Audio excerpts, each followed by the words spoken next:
an extremely generous artist. And as an artist, what that means is someone that is encouraging to you, that encourages your work, that is constantly saying, you know, do those things that are in your head. And that is a really powerful friend to have, because as artists, there's not a reason for you to do what you do. Nobody's waiting for it. It's not, you know, but when you do it because you have to, and you have a friend that understands that you have to do that, that is an incredible thing. So let me tell you a little bit about Shonda. Shonda Holloway is from Hamden. She grew up in the New Haven area, and we were lucky to have her here. She's been quite active as an artist, as a curator, as a writer in the area. She has been curating some very interesting shows in the last few years, which I was excited to tell you about, including one that was at Southern Connecticut State University entitled Remember My Struggle. And this was part of the 1619 commemoration series. Her writings have been featured in Essence Magazine, the Connecticut Post, the Inner City News, and the New Haven Review. She has been a workshop teacher at the Creative Arts Workshop, and a board member of Make Haven, which is a really incredible institution that now has materials for artists to go in and to use. And it's a really valuable source. And she is now on the board, which is great because you'll be in a position to help people understand why that's such a great space and that people are coming in and using it. This is her first exhibition at Yale, and I hope you join me in applauding this amazing artist. She will be showing slides of her work, but also as a poet, she will be reading a work of poetry tonight. So I will be assisting by helping with the slides. Thank you for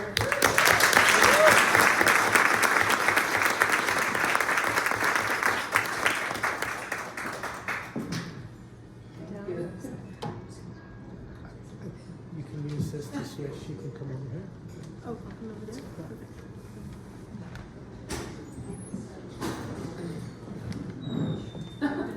Make sure I can hear myself. Before I begin, I'd like to dedicate this presentation to my uncle Talal.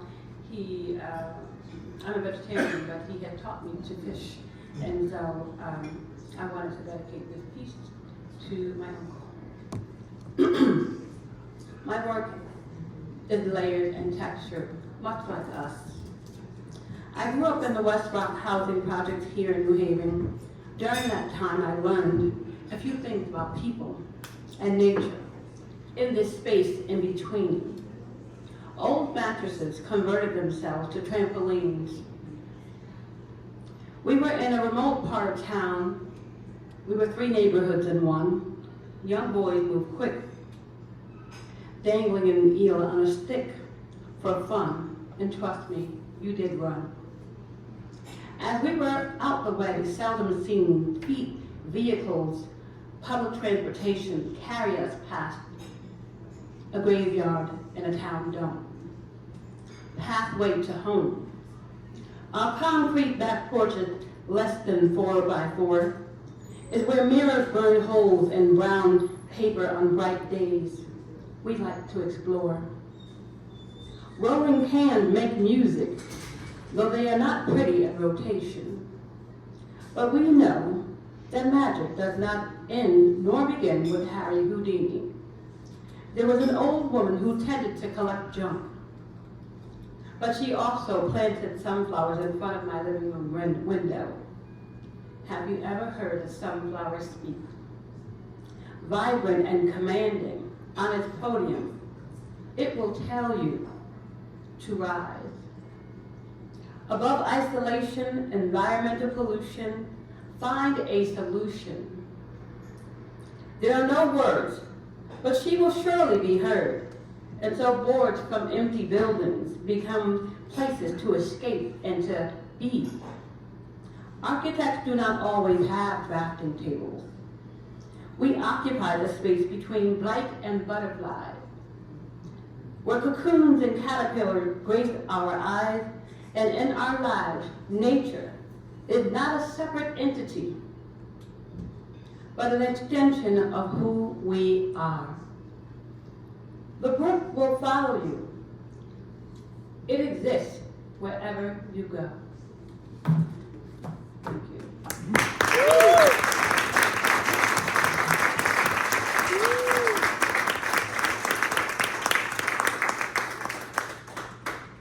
I'm open to any questions. Anyone have any questions? Maybe we can show a few more of the slides with some of Okay, your sure. artwork and moments in time.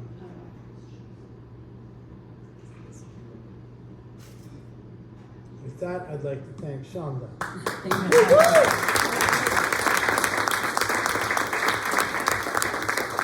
So here you have a local New Haven artist with a story to tell, and tells it not just in spoken word, but in their artwork. And I'd be delighted to open up the floor for any questions we may have for Shonda this evening. Yeah. Pam? Shonda, is that a photograph that you have manipulated, or So how did you these arrive? people I met in New Haven, and I photographed them, but I do manipulate some of the photos for sure. And then there's a process that I print on the etching press and transfer the image to the material. What drives, like the gentleman on the right, what Mhm. drove that imagery? Just your reaction to him?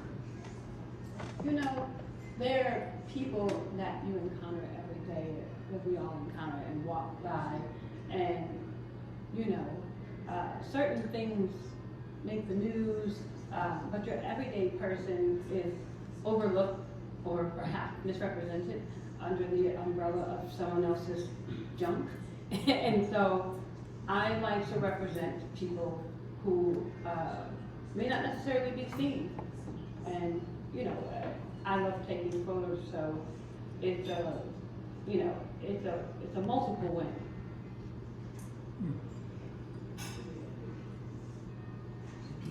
Shonda, a lot of the things that you're shooting, there's a lot of photography underlying your work, and a lot of the things you're shooting involve nature. What are your favorite times of year and your favorite places in the city to shoot?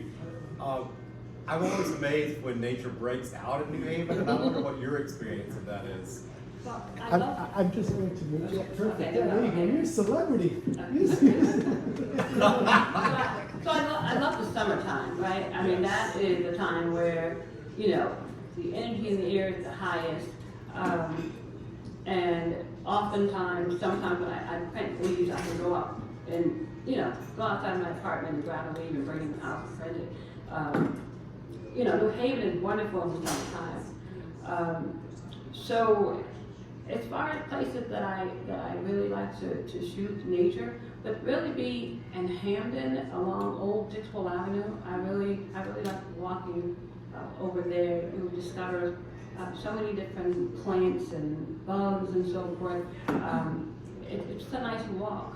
You know, Hamden is a walkable city, you know, with so much greenery. There really isn't too many places that I don't like to shoot.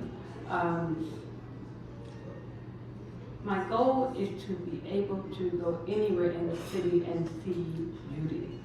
That's my personal goal. I don't want to have to be in this neighborhood or that neighborhood. I want to be able to, you know, growing up in that housing project really taught me a lot about beauty in the sense of, you know, you have a plastic pickle jar on the ground, whatever. What are you going to do about it? How are you going to transform it? You're going to pluck your buttercups and put them inside. You know, how can you be a part of the solution, a part of the problem? You know, you get into this neighborhood and you ride past a dump, you know, and you ride past a graveyard. That's pretty bleak. So you have to force yourself to make sure that you are seen. And light years later, nothing has changed about that. And so it's the effort that we put into things, right? I could say, you know, I can harp on that, or I can take the best of what I learned from that and keep applying it and hoping, you know. I'm not a member of the EPA or anything like that, but seeing that light was just a really weight on the spirit. And so with my work, I hope that people, you know, if you walk by something on the ground, you pick it up, you know, be a part of creating a different type of environmental evolution, if that makes sense. Oh, that's not too preachy. Doro in the back. Hi, thanks for your presentation. Your artwork is really inspiring and unique, and I'm wondering if you could comment a little bit on the process. Like, do you kind of just envision in your head what the ultimate end result is going to be, or is it something that you kind of iterate on, or you work on for a while, or how does that creativity? So there are two things, right? Recently, I joined the Center for Contemporary Printmaking down in Norwalk, right? So I got the training down there, and so that means a different thought process where, you know, you travel with your stuff and everything like that. So you have to be a little bit more, you have to plan things out a little bit more. But I work from a really organic space, and so I let the materials speak, and you know, sometimes, you know, I'll shoot photos, and then if there is a print that I've already done, superimpose the image on it, or it just respond to the material, respond to the photograph.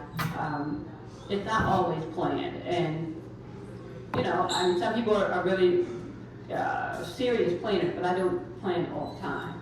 But in the case of joining the print center, and the time allotted, there's a maturing process that is on the rise. Yeah. How do you think about the relationship between the two types of work you presented today, the visual side and the poetry side?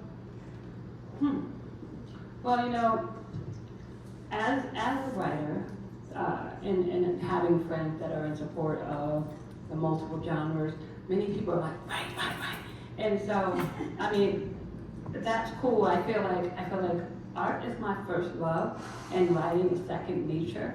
But at the same time, you know, you have musicians that play scores of different instruments.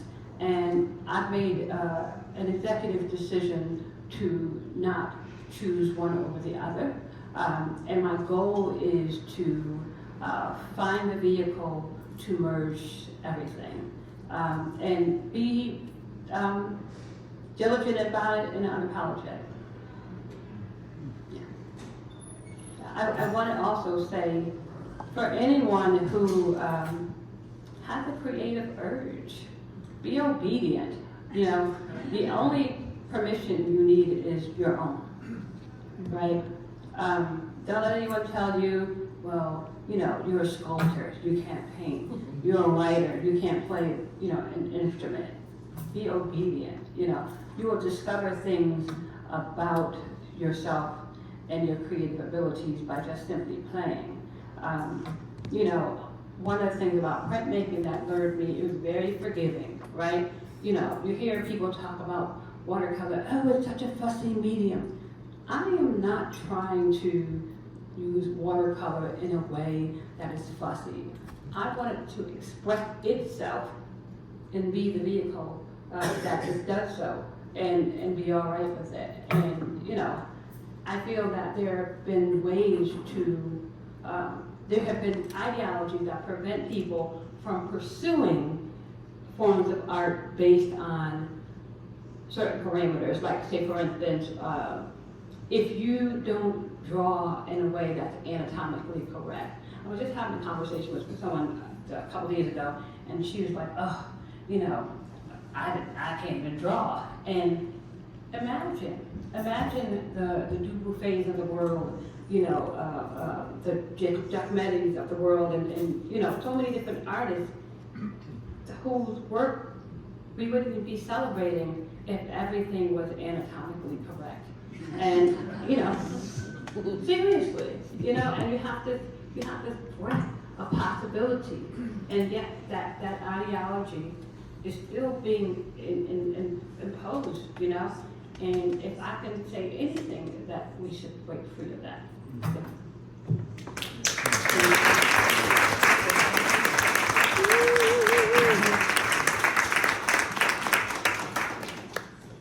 I'm so glad someone's recording this because I was hoping to ask you a question. Sure. That you already answered. And that is in a world where is defined by deadlines, is defined by what is it that we need to do to get to the next space.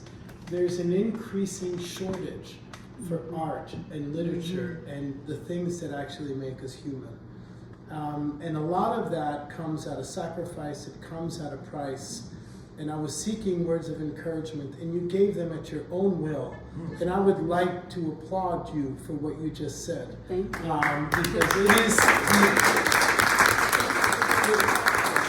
the answer to the question we should all be asking.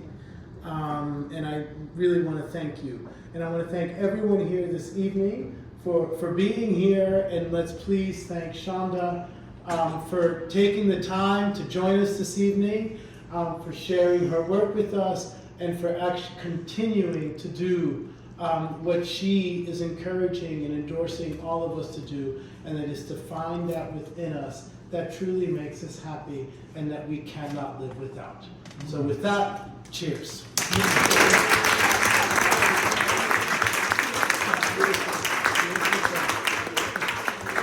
Got one last comment, and then I'll have one sentence to say. I just wanted to thank you all for being here and also creating this space for honesty. And you know, when you come before an audience and you want to speak as authentically as possible, so it feels really good to have, you know, no walls, no pretenses or anything, to just speak truthfully about the work. And I feel really good about having done so, and I just wanted to thank you all. I appreciate that, every last one of you. Thank you.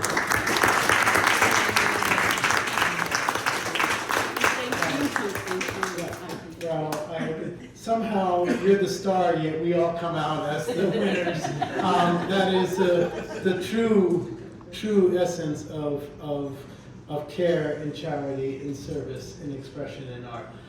So with that, I'd like to, before we thank Shonda one last time, I remind you that dinner is served. The line begins there. There is one tray of vegan options. And so I ask, if you're not a vegan, to please save it for those that may be. But of course, you can be vegan friendly, which is it's a new term. I want to be vegan friendly. I don't know what it means, but it's a new goal for me. But with that, let's thank Shonda and all of you as well.